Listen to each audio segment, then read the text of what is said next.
नमस्कार। ज्योतिष शास्त्र में श्रद्धा और विश्वास रखने वाले सभी जातकों का पारलौकिक जगत चैनल में बहुत बहुत स्वागत है।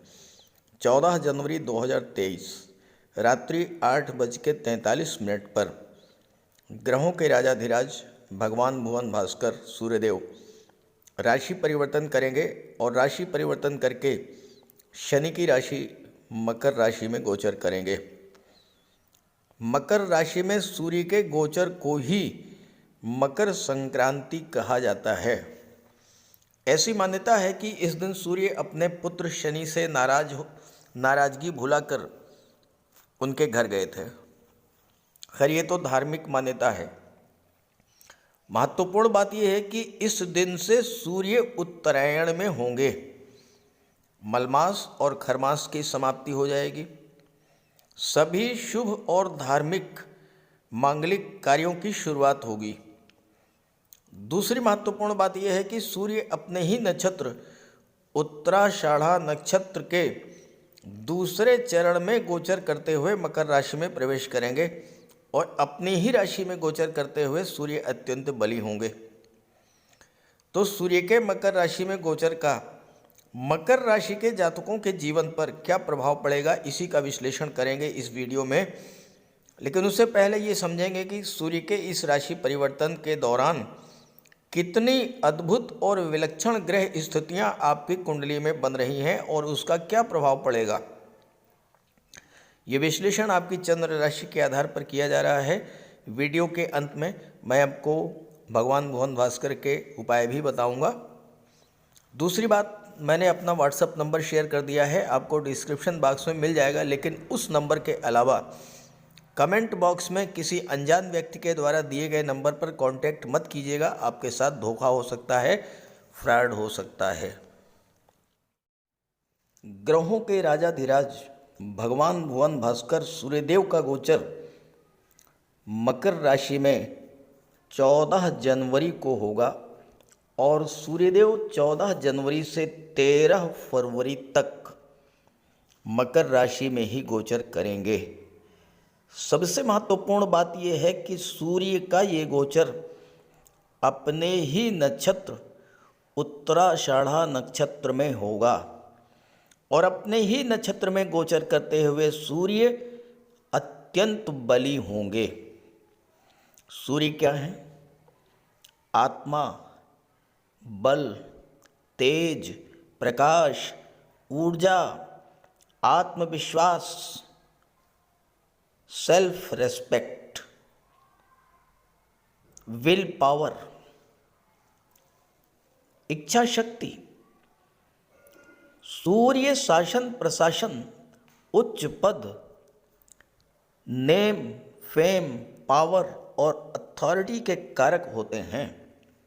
और जब सूर्य बली हों और कुंडली के अन्य ग्रहों से सूर्य को सपोर्ट मिल रहा हो तो स्थितियां पूरी तरह से आपके पक्ष में होती हैं और जीवन के हर क्षेत्र में सफलता मिलती है। इस चीज को कालपुरुष कुंडली से समझते हैं। अद्भुत और विलक्षण ग्रह स्थितियां बन रही हैं 14 जनवरी के बाद। देखिए, कुंडली के भाग्य भाव में, ये मैं काल पुरुष कुंडली की बात कर रहा हूं, राशि के अनुसार सूर्य का प्लेसमेंट चेंज होता रहेगा। जो काल पुरुष कुंडली है उसके अनुसार बुध का गोचर भाग्य भाव में है। 7 फरवरी तक बुध भाग्य भाव में गोचर करेंगे और बुध 18 जनवरी को मार्गी हो रहे हैं। 7 फरवरी को बुध राशि परिवर्तन करके सूर्य के साथ दशम भाव में गोचर करेंगे, बुधादित्य राजयोग बनाएंगे। शनिदेव 17 जनवरी को लाभ के भाव में आ जाएंगे और शुक्र 22 जनवरी को लाभ के भाव में आएंगे और 22 जनवरी से 15 फरवरी तक शुक्र लाभ के भाव में रहेंगे। देवगुरु 12वें भाव में है और मंगल धन के भाव में शुक्र की राशि में गोचर करेंगे। अब ये जो ग्रह स्थितियां बन रही हैं इसे ग्रह मालिका योग कहते हैं। इस योग के बनने पर सभी ग्रह एक माला के रूप में गुथे होते हैं। देखिए, बुध, सूर्य, शुक्र, गुरु, मंगल, जब सभी ग्रह एक माला के रूप में गुथे होते हैं तो एक दूसरे को सपोर्ट करते हैं। दूसरी बात, इन ग्रहों के बीच 2-12 का संबंध बन रहा है। सेकंड हाउस, द्वितीय भाव क्या है? द्वितीय भाव है आपका सस्टेनेंस, आप सरवाइव कैसे करेंगे, आपकी जीविका क्या है, आपका सपोर्ट क्या है, आपको बल कहाँ से मिल रहा है। अब आप यहां देखिए, बुध से दूसरे पर है सूर्य। बुध को बल कहाँ से मिलेगा, बुध को सपोर्ट कहाँ से मिलेगा? सूर्य से मिलेगा। सूर्य से दूसरे पर हैं शुक्र और शनि। सूर्य को सपोर्ट कहाँ से मिलेगा? शुक्र और शनि से। और शुक्र और शनि से दूसरे पर हैं गुरु, तो शनि और शुक्र को बल कहाँ से मिलेगा? देवगुरु बृहस्पति से। अब आप देखिए कितनी विलक्षण स्थिति है।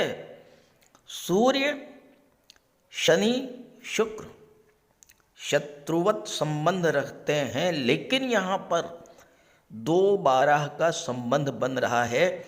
सूर्य से सेकंड हाउस में शनि और शुक्र हैं, सूर्य को शनि और शुक्र से बल मिलेगा। सूर्य क्या है?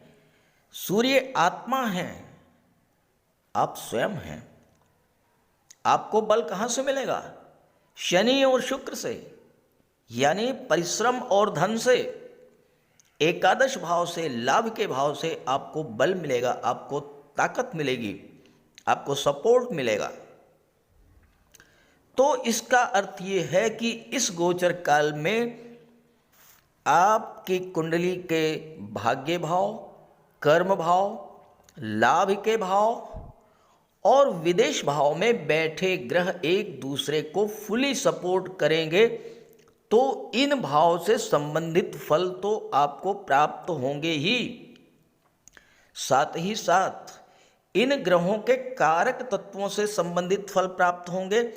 इन ग्रहों का संबंध जिन जिन भावों से बनेगा उन भावों से संबंधित फल आपको प्राप्त होंगे। और तीसरी जो महत्वपूर्ण घटना है इस गोचर काल की, वो है मंगल और सूर्य का एक दूसरे से त्रिकोण का संबंध। सूर्य क्या है? ग्रहों के राजा हैं। मंगल क्या है? ग्रहों के सेनापति हैं। सूर्य से पंचम पर है मंगल, 1 2 3 4 5। सूर्य से पंचम पर है मंगल और मंगल से नवम पर है सूर्य। सूर्य और मंगल में नवम पंचम का योग बन रहा है। दोनों एक दूसरे से त्रिकोण पर हैं, तो दोनों ही एक दूसरे को एक्टिवेट करेंगे, दोनों ही एक दूसरे को बल प्रदान करेंगे। और महत्वपूर्ण बात यह है कि 13 जनवरी से मंगल मार्गी हो चुके हैं।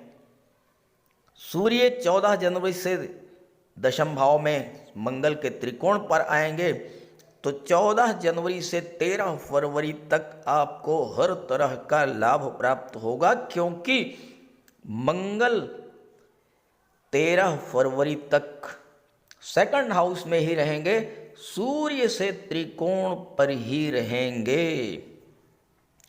तो इसी आधार पर विश्लेषण करेंगे आपकी कुंडली में किस भाव में सूर्य का गोचर है और उसका क्या शुभ फल प्राप्त होगा आपको 14 जनवरी से 13 फरवरी के बीच। तो यह है मकर राशि के जातकों की कुंडली। ग्रहों का अत्यंत अद्भुत और दुर्लभ संयोजन आपकी कुंडली में देखने को मिल रहा है 14 जनवरी से 23 फरवरी के बीच। आप देखिए, बुध का गोचर कुंडली के 12वें भाव में है और यहाँ पर जितना महत्वपूर्ण गोचर सूर्य का है उतना ही महत्वपूर्ण गोचर बुध का भी है। क्यों है ये मैं आपको आगे समझाऊंगा। फिलहाल एक कारण तो मैं आपको बता दूं कि बुध 12वें भाव में, विदेश भाव में विपरीत राजयोग का निर्माण कर रहे हैं। विपरीत राजयोग कब बनता है? कुंडली के छठे, 8वें और 12वें भाव का स्वामी जब छठे, 8वें और 12वें भाव में गोचर करे तो विपरीत राजयोग बनता है। यहाँ बुध छठे भाव के स्वामी हैं। छठे भाव में 3 लिखा है, 3 का मतलब मिथुन राशि, मिथुन राशि के स्वामी बुध। तो छठे भाव के स्वामी का गोचर 12वें भाव में विपरीत राजयोग बन गया। तो इस पर चर्चा आगे करेंगे। और दूसरी वजह भी है जिस वजह से बुध का गोचर बहुत ही महत्वपूर्ण है। सूर्य की बात करें, सूर्य आपके लग्न भाव में गोचर करेंगे। शनि 17 जनवरी को राशि परिवर्तन करके लाभ के भाव में और शुक्र 22 जनवरी को राशि परिवर्तन करके लाभ के भाव में गोचर करेंगे और 15 फरवरी तक लाभ धन के भाव में रहेंगे, सेकंड हाउस में। शनि और शुक्र द्वितीय भाव में, धन के भाव में गोचर करेंगे। देवगुरु पराक्रम भाव में है, राहु चतुर्थ भाव में, मंगल पंचम में। अब आप देखिए कि बुध से लेकर मंगल तक सभी ग्रह एक माला में गुथे हुए हैं। जब सभी ग्रह एक माला में गुथे हैं, एक ग्रह मालिका योग बना रहे हैं, तो एक दूसरे को सपोर्ट करते हैं। अब आप यहाँ देखिए, बुध से दूसरे भाव पर है सूर्य, तो सूर्य से बुध को बल मिलेगा। सूर्य से सेकंड हाउस में है शनि और शुक्र, शनि और शुक्र से सूर्य को बल मिलेगा। शनि और शुक्र से सेकंड हाउस में है गुरु, तो गुरु से शनि और शुक्र को बल मिलेगा। इस तरह से सभी ग्रह एक दूसरे को बल प्रदान करेंगे। एक बात तो ये हुई। दूसरी बात यह है कि इस पूरे गोचर काल में सूर्य और मंगल एक दूसरे से त्रिकोण पर हैं। सूर्य से काउंट कीजिए, 1 2 3 4 5। सूर्य से पंचम पर है मंगल और मंगल से काउंट कीजिए, 1 2 3 4 5 6 7 8 9। मंगल से नवम पर है सूर्य। जब दो ग्रह एक दूसरे से नवम पंचम का योग बनाते हैं, एक दूसरे से त्रिकोण पर होते हैं, तो एक दूसरे को एक्टिवेट कर देते हैं। तो सूर्य भी एक्टिवेट होंगे, मंगल भी एक्टिवेट होंगे। तो सूर्य भी अपना पूरा फल प्रदान करेंगे, मंगल भी अपना पूरा फल प्रदान करेंगे। अब मंगल कहाँ पर हैं? पंचम भाव में, और मंगल चतुर्थ के स्वामी हैं, एकादश के स्वामी हैं। तो मंगल पंचम भाव के, चतुर्थ भाव के और एकादश भाव के पूरे फल प्रदान करेंगे, जबकि सूर्य अष्टम भाव के फल प्रदान करेंगे और लग्न भाव का फल आपको प्रदान करेंगे। तो पहले सूर्य की बात कर लें। सूर्य का गोचर लग्न भाव में है। सूर्य अपने ही नक्षत्र में गोचर कर रहे हैं, अत्यंत बलवान स्थिति में है। सूर्य क्या है? सूर्य है आत्मा, तेज, प्रकाश। लग्न भाव है आपका जीवन, आप स्वयं, आपकी पर्सनालिटी, आपका व्यक्तित्व। सूर्य आपके व्यक्तित्व में बहुत बड़ा परिवर्तन लाएंगे। सूर्य मान सम्मान, पद और प्रतिष्ठा के कारक होते हैं, आपके मान सम्मान में वृद्धि करेंगे। सूर्य शासन प्रशासन के कारक होते हैं। अगर आप IAS, IPS, सिविल सर्विसेज की तैयारी कर रहे हैं तो सूर्य उसमें सफलता का योग बनाएंगे। सरकारी नौकरी में हैं तो आपको उच्च पद मिल सकता है, वेतन वृद्धि हो सकती है। सूर्य आपके साहस, ऊर्जा, नेतृत्व क्षमता के कारक हैं और कठिन से कठिन परिस्थिति में आप लोगों का नेतृत्व करेंगे। सूर्य राजा हैं और राजा स्वतंत्र होता है। आपको स्वतंत्र रूप से कार्य करना पसंद होगा। कार्य क्षेत्र में आप किसी का दबाव बर्दाश्त नहीं करेंगे। सूर्य आत्मा के कारक हैं। आपके आत्मबल, आपकी विल पावर को सूर्य स्ट्रॉन्ग करेंगे और जो आप ठान लेंगे वो आप कर बैठेंगे। मंगल पंचम में है जो कि शिक्षा और प्रतियोगिता का भाव होता है, तो कॉम्पिटिटिव एग्जाम्स को क्रैक करने का बहुत ही बेहतर समय है। कठिन से कठिन परिस्थिति को आप अपने आत्मबल और साहस के बल पर उससे बाहर निकल आएंगे। सूर्य पावर और अथॉरिटी के कारक हैं। आपके अधिकार और प्रभुत्व में वृद्धि होगी और सूर्य में असीम ऊर्जा होती है। आप स्वयं भी ऊर्जावान रहेंगे और जो व्यक्ति आपके संपर्क में आएगा आप उसे भी ऊर्जावान बना देंगे। और यहाँ पर सूर्य अष्टम के स्वामी होकर के लग्न में गोचर कर रहे हैं। अष्टम भाव पर शनि और शुक्र की दृष्टि पड़ रही है। शनि अष्टम के कारक होते हैं। ऐसे में 14 जनवरी से 13 फरवरी तक अष्टम भाव का बहुत बड़ा महत्व होगा आपके जीवन में। और अगर आपने अष्टम भाव की चीज़ों से अपने आप को जोड़ लिया, क्योंकि सूर्य अष्टम के स्वामी हैं, शनि की दृष्टि अष्टम पर, शुक्र की दृष्टि अष्टम, तो ऐसे में बहुत बड़ी सफलता का योग बनेगा। अब अष्टम भाव क्या होता है आप इसको समझें। अष्टम भाव होता है डीप रिसर्च का, नॉलेज का, गहरी समझ, गहन ज्ञान। तो जिस क्षेत्र में हैं आप उस क्षेत्र में जितना अधिक जानकारी अर्जित करेंगे उतना ही आपको लाभ होगा। अष्टम भाव क्या है? अष्टम भाव है इंश्योरेंस का क्षेत्र, अष्टम भाव है टेक्निकल फील्ड, अष्टम भाव है मेडिकल और सर्जरी, अष्टम भाव है ऑडिट, अष्टम भाव है टैक्सेशन, अष्टम भाव है डाटा प्रोसेसिंग, डाटा एनालिसिस। इन क्षेत्रों से अगर आप जुड़े हुए हैं या अपने आप को इन क्षेत्रों से जोड़ते हैं तो बहुत बड़ी सफलता आपको मिलेगी। आपकी कुंडली क्या कह रही है आप उसके अकॉर्डिंग, उसी के अनुसार अगर आप अपने आप को ढाल लेते हैं, अब देखिए कितना अच्छा रिजल्ट मिलेगा आपको। अष्टम भाव भूमि के नीचे के दबे हुए पदार्थों का होता है। आप रियल एस्टेट से, प्रॉपर्टी डीलिंग से, कंस्ट्रक्शन के क्षेत्र से जुड़िए।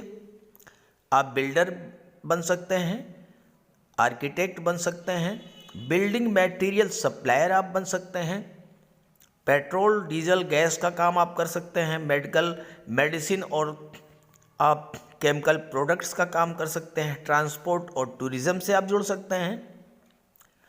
अष्टम भाव क्या होता है? ज्योतिष तंत्र मंत्र का होता है। आप ज्योतिष के क्षेत्र में अगर हैं तो आपको बहुत बड़ी सफलता मिलेगी। और एक रेमेडी बता दूं, अष्टम भाव ससुराल पक्ष का होता है। अगर आपने इस टाइम पीरियड में ससुराल पक्ष से अपने संबंधों को मधुर बना लिया, देखिए आपको कितना अच्छा रिटर्न मिलेगा। शुक्र यहाँ पर शनि के साथ गोचर करते हुए दशम के स्वामी हैं और पंचम के भी स्वामी हैं। एक पंचम भाव प्रतियोगिता का, शिक्षा का, संतान का, सप्तम भाव कैरियर का, प्रोफेशन का, दोनों के स्वामी शुक्र हैं और शनि के साथ हैं, अत्यंत बलवान स्थिति में हैं। तो शिक्षा प्रतियोगिता के क्षेत्र में सफलता मिलेगी। बुध छठे भाव के स्वामी हैं और बुध शनि के भी मित्र हैं, शुक्र के भी मित्र हैं, तो आपको सरकारी नौकरी के क्षेत्र में भी सफलता मिलेगी। और बुध भाग्य भाव के स्वामी हैं तो भाग्य का भी सपोर्ट मिलेगा। मंगल पंचम भाव में है, मंगल डिफेंस क्षेत्र के कारक होते हैं और लाभ भाव के स्वामी हैं, चतुर्थ के भी स्वामी हैं। तो आप मंगल के प्रभाव से अगर आप आर्मी के क्षेत्र में, एयरफोर्स, नेवी, मिलिट्री, पुलिस विभाग, या आप मेडिकल सर्जरी के क्षेत्र में जाना चाहते हैं, या आप टेक्निकल फील्ड इंजीनियरिंग के क्षेत्र में, या गेम्स और स्पोर्ट्स से आप जुड़े हुए हैं, तो आपको बहुत बड़ा लाभ मिलेगा, क्योंकि मंगल लाभ के भाव के स्वामी हैं। सप्तम दशम के स्वामी हैं शुक्र, तो आपको कला के क्षेत्र में भी उच्च स्तर की सफलता मिल सकती है। और चूंकि शुक्र के मित्र बुध विदेश भाव में बैठे हैं और नवम के स्वामी हैं, तो ऐसे में अपनी कला के प्रदर्शन के लिए संगीत, नृत्य, अभिनय, नाटक, गायन, वादन, लेखन, काव्य, किसी भी क्षेत्र में आपको विदेश जाने का मौका मिल सकता है। विदेश यात्राएं आप करेंगे, विदेश से धन की प्राप्ति और विदेशी व्यापार में उन्नति होगी। ये तो रहा सूर्य और मंगल की। अब मैं आपको बताता हूँ एक महत्वपूर्ण योग के बारे में। क्यों मैंने कहा कि बुध का भी उतना ही विशेष महत्व है जितना कि सूर्य का है। आप इसको बहुत ध्यान से समझिएगा। हर व्यक्ति की कुंडली में एक भाव ऐसा होता है जो राजयोग कारक होता है। राजयोग का मतलब 159 का संबंध, 159 का संबंध। अब आपके कुंडली में कुंडली का जो नवम भाव है ये राजयोग कारक है। कैसे? आप नवम भाव को लग्न बना लीजिए, या आप यहाँ पर 1 लिखिए, तो यहाँ से आप देखिए पंचम पर कौन सा भाव पड़ रहा है। 1 2 3 4 5, पंचम पर सूर्य आ गए और नवम पर 5 6 7 8 9, नवम पर आ गए मंगल, और मंगल सूर्य एक दूसरे से त्रिकोण। तो ये कौन सा कॉम्बिनेशन बन गया? ये बन गया 1 5 9 और ये राजयोग बन गया। अगर आप नवम भाव को केंद्र आप लग्न बना लीजिए तो लग्न भाव पंचम हो जाएगा, पंचम भाव नवम हो जाएगा। तो आपकी कुंडली में नवम भाव जो है ये राजयोग कारक है और नवम भाव का स्वामी जो है ये राजयोग कारक है। राजयोग का मतलब क्या है? धन, संपत्ति, संपदा, हर तरह का भौतिक सुख, राजसी वैभव प्लस मान सम्मान और आपका स्टेटस। तो अगर आपने नवम भाव को एक्टिवेट कर लिया, यानी नवम भाव की चीज़ों से आपने जोड़ लिया, आपका स्टेटस ग्रो कर जाएगा, मान सम्मान बढ़ जाएगा, भौतिक सुख सुविधाएं मिल जाएंगी। तो कैसे आप नवम भाव को जोड़ेंगे? नवम भाव क्या है? पिता का है, गुरु का है। पिता का सम्मान कीजिए, गुरु का सम्मान कीजिए, पिता की सेवा कीजिए, गुरु की सेवा कीजिए, पिता और गुरु का आशीर्वाद प्राप्त कीजिए। अब देखिए क्या रिजल्ट आता है। नवम भाव होता है धर्म और अध्यात्म का। धर्म अध्यात्म से अपने आप को जोड़ लीजिए। नवम भाव होता है तीर्थ यात्राओं का। देव दर्शन के लिए कहीं चले जाइए, आप ये सब करके देखिए। और नवम भाव के स्वामी कौन है? बुध। बुध कहाँ बैठे हैं? विदेश। आप अपने आप को विदेश से जोड़ लीजिए, विदेशी व्यापार से जोड़िए। विदेशी व्यापार अगर आप कर रहे हैं तो फिर कहना ही क्या, ये समय आपके लिए बहुत ही अच्छा होगा। बुध क्या हैं? बुध हैं शेयर मार्केट, बुध हैं इंश्योरेंस, बुध हैं ऑनलाइन बिजनेस, बुध हैं मार्केटिंग, बुध हैं बैंकिंग सेक्टर, एजुकेशन सेक्टर, बुध हैं बुद्धि और वाणी से संबंधित कार्य। अब इन चीज़ों से जोड़िए अपने आप को और फिर अपना देखिए कि कितना अच्छा रिजल्ट आपको मिलता है। राजयोग तो बनेगा, आप दशम भाव नवम भाव की चीज़ों से अपने आप को जोड़ करके देखिए और फिर देखिए 1 महीने में कितना बड़ा चेंज आपको महसूस होगा, कितना गेन होगा, कितनी प्रोग्रेस होगी, आप खुद महसूस करेंगे। लेकिन करके देखिए। और दूसरी बात, इस गोचर काल में सूर्य का अधिकतम लाभ लेने के लिए सूर्य का उपाय अवश्य कीजिए। तो बात करते हैं सूर्य के उपायों पर। अगर अभी तक आपने सूर्य देव का उपाय नहीं किया है तो अवश्य कीजिए। सूर्य देव की आराधना करें। खास करके छात्रों को या जो कॉम्पिटिटिव एग्ज़ाम्स की तैयारी कर रहे हैं उन्हें तो सूर्य के उपाय अवश्य करने चाहिए। सूर्य आत्मा के कारक हैं। इस पृथ्वी पर सूर्य के कारण ही जीवन है और सूर्य की ही ऊर्जा, प्रकाश और ऊष्मा से हम कार्य करने में सक्षम होते हैं। सूर्य देव की आराधना करेंगे, आत्मा को बल मिलेगा, आत्मविश्वास में वृद्धि होगी, कार्य करने की ऊर्जा प्राप्त होगी, जीवन में रोशनी आएगी, भाग्य चमक जाएगा और फिर आप सफलता की सीढ़ियां चढ़ते चले जाएंगे। तो प्रातःकाल स्नान करते समय जल में लाल पुष्प या केसर डाल करके स्नान कीजिए। इसके बाद सूर्योदय से 1 घंटे के भीतर सूर्य देव को अर्घ्य दीजिए। तांबे के लोटे में जल, अक्षत, लाल पुष्प, रोली, लाल चंदन ये डाल करके सूर्य देव को अर्घ्य दीजिए। ध्यान रखें कि सूर्य देव को अर्घ्य 3 बार में देना है। 1 लोटे जल को आपको 3 बार में अर्घ्य देना है और साथ ही साथ इस बात का ध्यान रखना है कि जो जल है वो आपके पैरों पर ना गिरे। इसके बाद गायत्री मंत्र का जाप करें, आदित्य हृदय स्तोत्र का पाठ करें। छात्रों को तो सूर्य का ये उपाय नियमित रूप से करना चाहिए क्योंकि सूर्य ही सरकारी नौकरी के कारक हैं और आज के युग में हर छात्र का सपना होता है कि वो आईएएस बने, आईपीएस बने या शासन प्रशासन में उच्च पदस्थ अधिकारी बने और सूर्य इन सब के कारक होते हैं।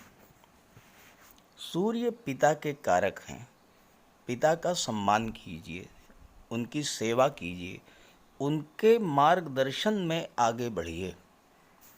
यदि किसी तरह का कोई विवाद भी है तो उसे भुला दीजिए और उन्हें किसी तरह का कष्ट तो बिल्कुल न दें।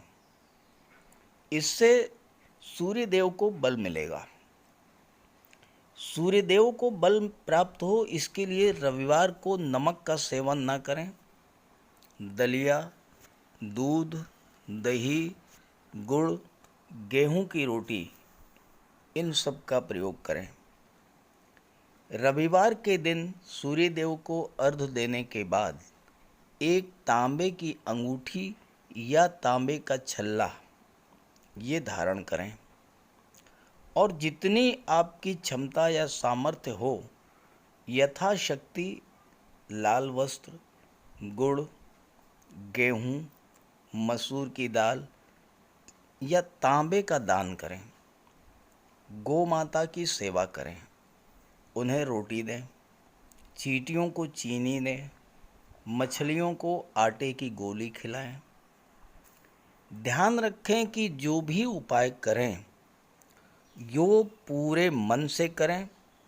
उपाय करते समय सूर्य देव का ध्यान करें और साथ ही साथ अहंकार और क्रोध इनसे दूर रहें।